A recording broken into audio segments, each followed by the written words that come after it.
जहां तक महिलाओं का प्रतिनिधित्व है, अभी पंचायतों में, हमारी स्थानीय निकाय अर्बन लोकल बॉडीज में 50% का प्रतिनिधित्व पक्का कर दिया कि महिलाएं 50% जरूर चुनाव लड़ेंगी, और जब लड़ेंगी तो जीत करके महिलाएं आएंगी। वो एक आए दूसरी आए, महिला की जगह महिला नहीं आना है। ये किसी भी प्रदेश में नहीं है कि 50% को सुनिश्चित कर दिया कि महिलाएं आएंगी आएंगी। तो एक बहुत बड़ा हमने इस प्रकार का ये बदल किया है। मैं आज इस अवसर पर महिलाओं के प्रति और उनका ये जो सशक्तिकरण का कार्यक्रम है, इसके प्रति, महिलाओं के प्रति अपनी कृतज्ञता व्यक्त करता हूं। ऐसा कहा जाता है कि हर सफल व्यक्ति के पीछे किसी महिला का हाथ जरूर होता है। और मैं आपको अपनी व्यक्तिगत जीवन की बात बता रहा हूं मेरी माताओं बहनों को, कि जब मैंने 10वीं पास की, पिताजी ने आगे पढ़ाने से मना कर दिया। 10वीं पास बालक की होता, 15-16 वर्ष की आयु होती है, और मैं थोड़ा छोटा बच्चा होता तो रोता है, और जब 15-16 वर्ष का हो जाता तो रोता नहीं है, रूस जाता है। तो हम भी रूस गए, खाना नहीं खाया। मां ने पूछा कि बेटा क्या बात है?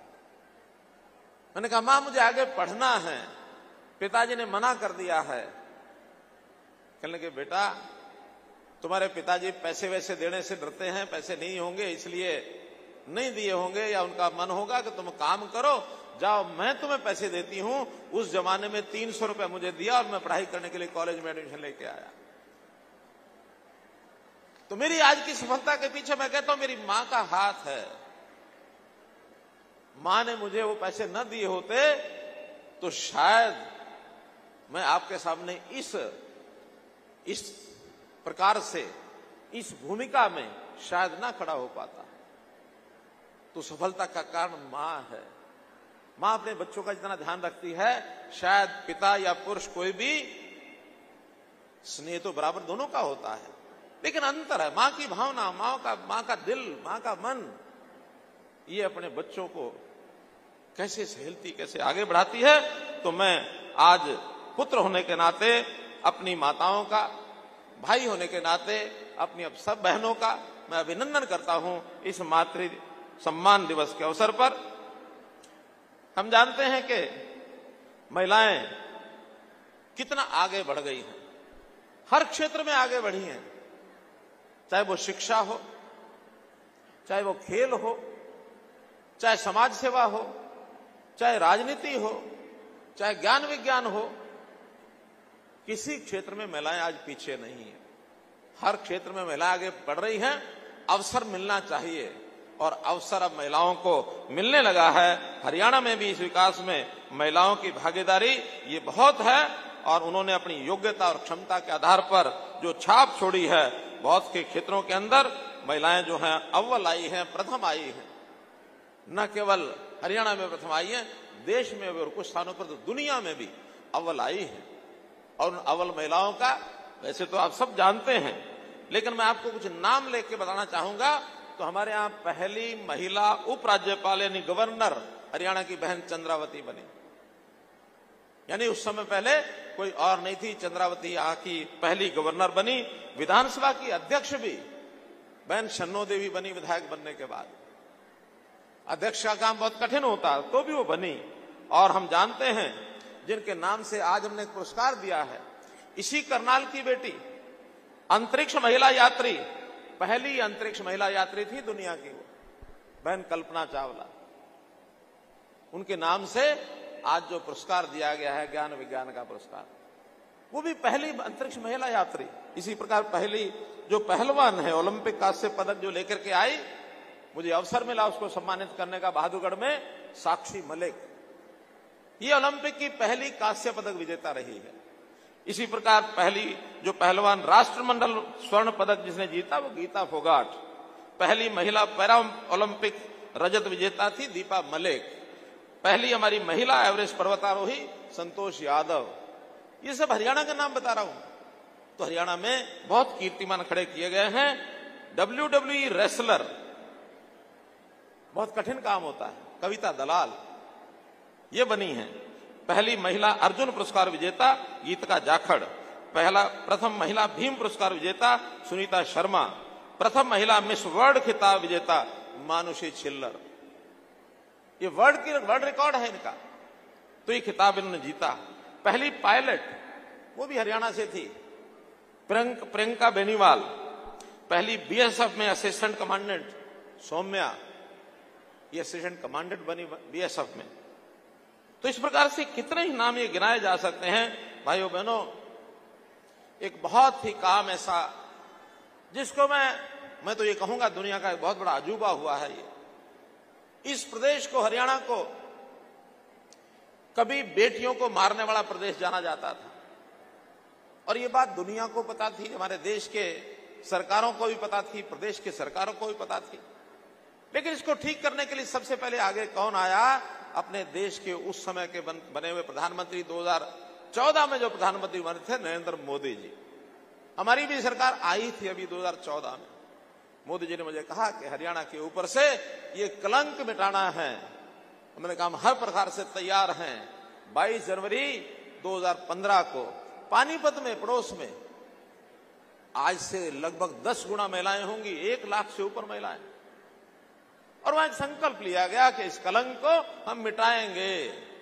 सरकार ने तो जो काम करना था किया, लेकिन सामाजिक संस्थाओं ने, हमारी खाप पंचायतों ने, हमारे एनजीओ ने, हमारे शिक्षा विभाग ने, चाहे वो प्राइवेट है चाहे सरकारी है, महिला बाल विकास विभाग तो डट करके लगा ही लगा, हेल्थ डिपार्टमेंट तो डट के लगा ही लगा, पुलिस ने भी जो इस प्रकार की कन्या भ्रूण हत्या के दोष होते थे उनके खिलाफ कार्रवाई की।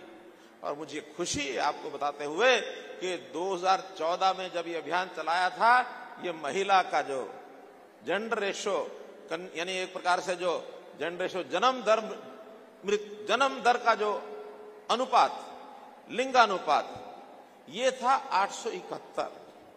1000 लड़के थे तो 871 ही लड़कियां थी। आज आपको बताते हुए मुझे खुशी हो रही है कि अब ये 2023 में ये बढ़कर के 923 हो गया। मित्रों, 923 बहनों भाइयों, 923, यानी 1000 के पीछे 29 और 23 52 बच्चियों को बचाया गया है।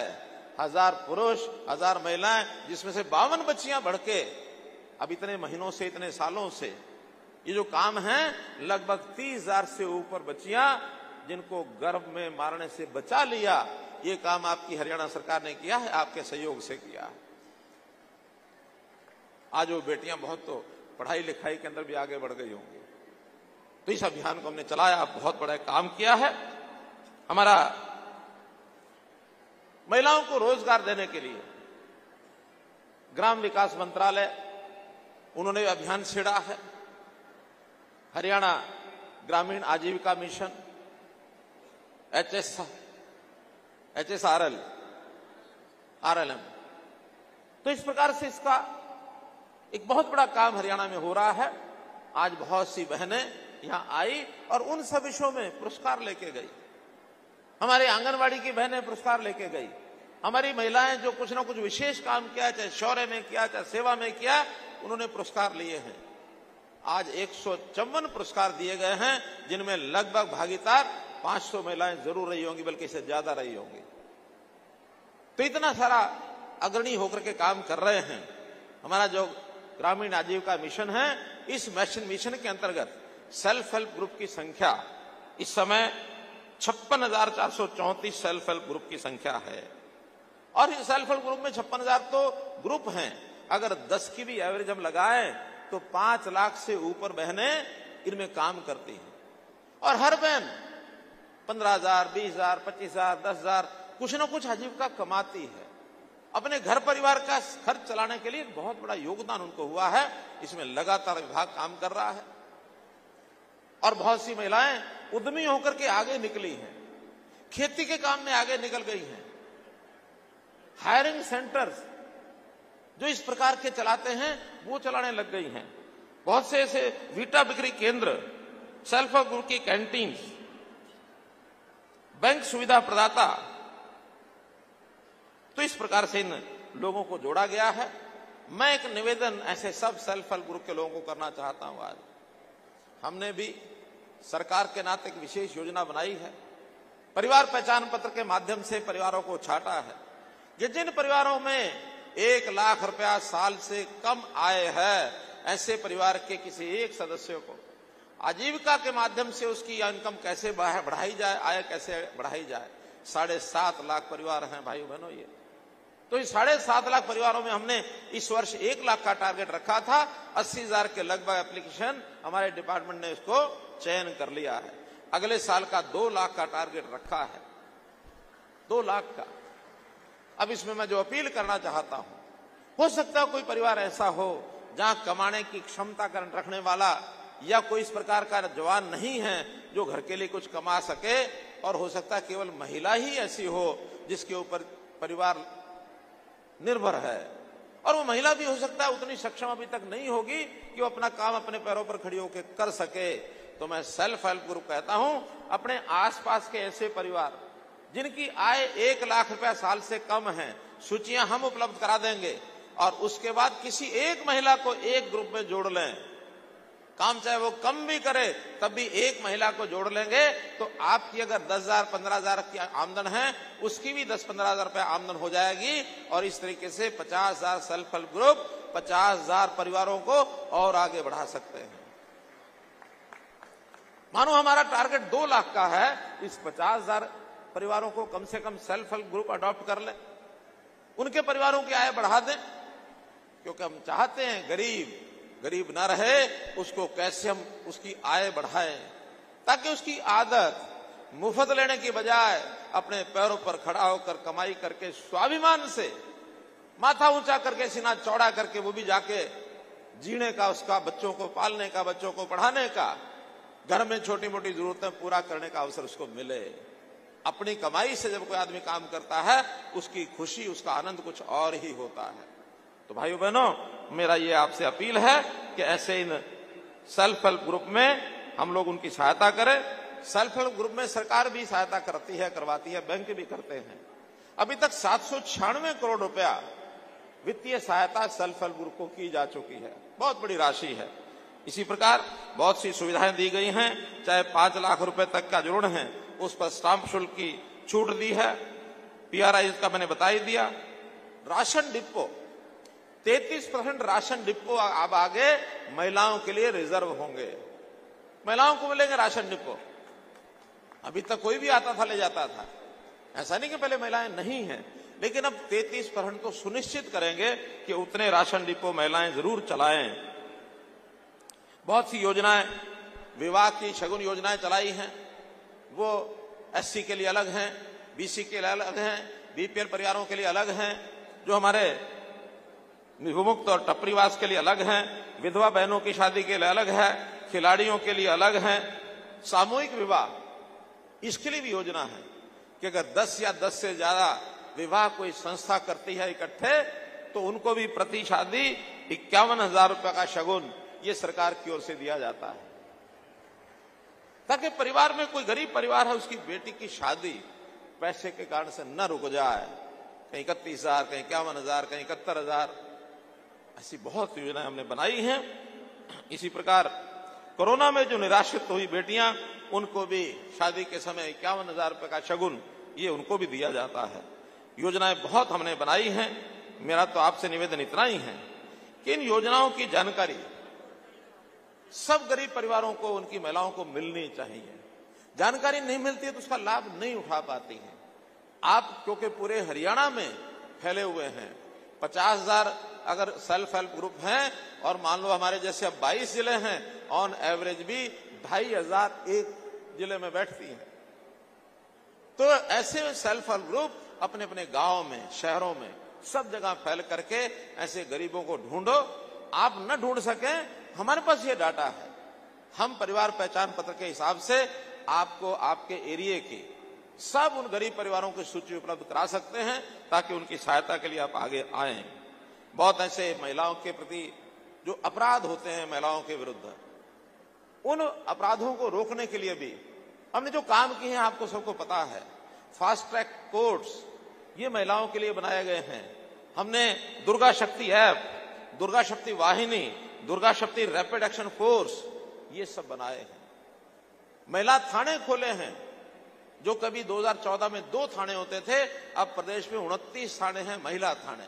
महिला एसएचओ होती है, महिलाएं वहां, जिसका कोई सुनवाई करनी है महिला करती है, इन्वेस्टिगेशन भी महिला करती है, ताकि महिला किसी जनरल थाने में अपनी बात नहीं कह सकती तो महिला थाने में जाकर के खुल के कहिए, कभी ना डरिए। आप वहां जाइए, खुल के कहिए, मत डरिए। महिलाओं की सुरक्षा, और अब तो उन्हें महिलाओं की पुलिस में संख्या जो कभी 6% थी 2014 में, अब वो 10% हो गई है, और आने वाले समय में उसको 15% महिलाओं की संख्या ये पुलिस में करेंगे। बहुत बड़ा लाभ होगा। इसका लाभ महिलाओं को तो होगा, लेकिन अपराध करने में अगर कहीं मनचला युवक फंस जाए तो उसको भी डर और संकोच बैठ जाता है कि पुरुष कोई पीटता तो कोई बात नहीं, महिलाओं के हाथ के डंडे तो नहीं खाऊंगा, मैं अपराध करना ही छोड़ दूंगा। ये बहुत बड़ी ताकत महिला शक्ति के अंदर होती है। तो महिला शक्ति इस विषय को आगे बढ़ाए। हमने शिक्षा में भी महिलाओं को पीछे नहीं रहने दिया। हर 20 किलोमीटर के अंदर एक कॉलेज जरूर होगा, चाहे महिला कॉलेज हो और चाहे बीएड कोएड कॉलेज हो, ताकि किसी भी बेटी को 10 किलोमीटर से ज्यादा कहीं शिक्षा लेने के लिए न जाना पड़े। 10 किलोमीटर के अंदर ही, इस साइड में 10 किलोमीटर, इस साइड में 10 किलोमीटर, हर 20 किलोमीटर की दूरी पर कोई ना कोई एक कॉलेज जरूर है। इस नाते से हमने नए जो कॉलेज खोले हैं 72, उसमें 31 केवल महिलाओं के हैं। महिला शिक्षा में भी आगे बहुत बढ़ा रहे हैं, काम करा रहे हैं। मेरा कहने का मतलब यह है कि बहुत ऐसी चीजें हमने आगे बढ़ाई हैं। हम तो कुल मिलाकर के महिलाओं को, महिला हमारी मातृशक्ति है, इस नाते से जो आज समाज के अंदर चीजें कुछ बिगड़ने वाली होती हैं उनको ठीक करने के लिए हर प्रकार की सहायता सहयोग करने के लिए हम तैयार हैं, क्योंकि यही वो अपना देश है जिस देश में हम मातृशक्ति को देवता के समान मानते हैं। मातृदेवो भव, इस प्रकार की बात हमेशा हम कहते हैं। हम कहते हैं कि यत्र नारयन्ति पूज्यन्ते, यत्र नारेस्तु पूज्यन्ते रमन्ते तत्र देवता।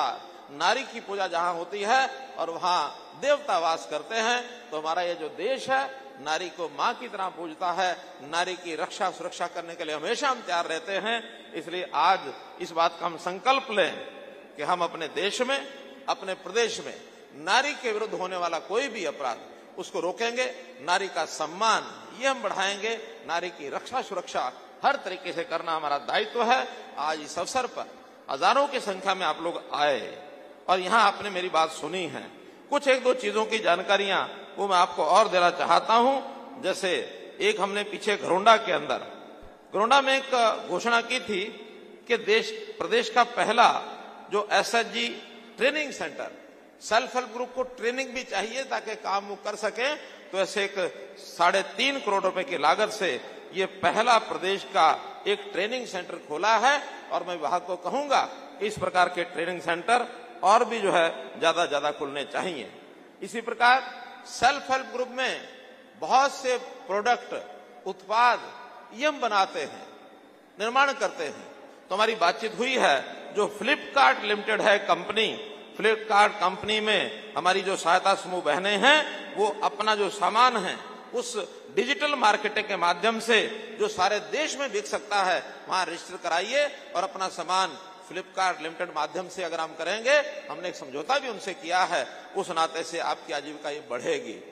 और भी जिस प्रकार के सुझाव कोई महिलाओं के लिए आएंगे, कभी भी किसी भी समय दोनों विभागों में से कोई भी विभाग ये करेगा, उसको हम आगे बढ़ाएंगे। अपने यहाँ एक जानकारी और मैं देना चाहता हूं कि जो असहाय बच्चे, असहाय महिलाएं, हमारे जो बाल गृह हैं, जो ऑर्फनेजेस हैं, उनमें भी रहते हैं। और बहुत बच्चे तो ऐसे हैं पढ़ाई लिखाई करने के बाद 12वीं पास की, उसके बाद उनको पता नहीं होता कहां जाएं, क्या करें, बहुत दयनीय स्थिति में आ जाते हैं, इधर उधर भटकते रहते हैं। हमने पिछले साल ऐसे सब बच्चों के बारे में विचार किया जिनके माता पिता का नाम पता नहीं है, जिसका कोई घर पता नहीं है, जिसका कोई जाति पता नहीं है, जिसका लेकिन पाल पोस करके महिला और उस आश्रम में बाल गृह में हमने बड़े तो कर दिए। उनके आगे क्या होगा उसके लिए एक हरिहर नाम की योजना हमने बनाई है। हरिहर योजना 18 वर्ष के बाद ऐसे बच्चे का, बच्ची का 25 साल तक पूरी देखरेख सरकार करेगी। पढ़ाई करना चाहे पढ़ाई में उसको आगे बढ़ाएंगे, नहीं पढ़ाई करना चाहे तो ग्रुप डी और सी योग्यता के हिसाब से उनको बिना किसी परीक्षा के, बिना किसी इंटरव्यू के, जैसे एक्स ग्रेशिया नौकरी दी जाती है, तुरंत उसको नौकरी देंगे। 25 साल तक की गारंटी हमारी रहेगी। 25 साल तक उसको हम पालेंगे पोसेंगे। और योजना बन चुकी है। 2 बालकों को 18 वर्ष के बाद उनको इसकी नौकरी मिल चुकी है, अभी और तलाश की जा रही है। ऐसे सब बालकों की संख्या लगभग 12 बताई जा रही है। हम अगले आने वाले समय में ऐसे सब बालक, चाहे वो सरकारी बाल गृह में पढ़ते होंगे या फिर प्राइवेट में पढ़ते होंगे, लेकिन ये जो उनके वास्तव में कोई आगे पीछे का पता ही नहीं है, ऐसे सब बालकों को और हम नौकरी देंगे। और शादी होने तक वो इस सुविधा का लाभ उठाएगा। 25 वर्ष तक उसकी शादी का प्रबंध भी हमारा डिपार्टमेंट महिला बाल विकास के जिम्मे लगा है कि उन्हें शादियां करा के परिवार बसाओ, एक मकान 2 कमरे का उनको मिल जाए, आगे अपना जीवन वो चलाएंगे। तो इन सबको अडॉप्ट करने का काम ये सरकार ने किया है। इस प्रकार के कोई भी काम दिव्यांगों का हो या कोई गरीब का हो, असहाय का हो, ये सब हम करेंगे। किसी भी नौजवान को, किसी बच्ची को, किसी नागरिक को लावारिस मत समझना। सबका जो है वारिस भगवान है, सहायक सरकार है। हम आपके साथ खड़े हैं। बहुत बहुत धन्यवाद, बहुत बहुत आभार।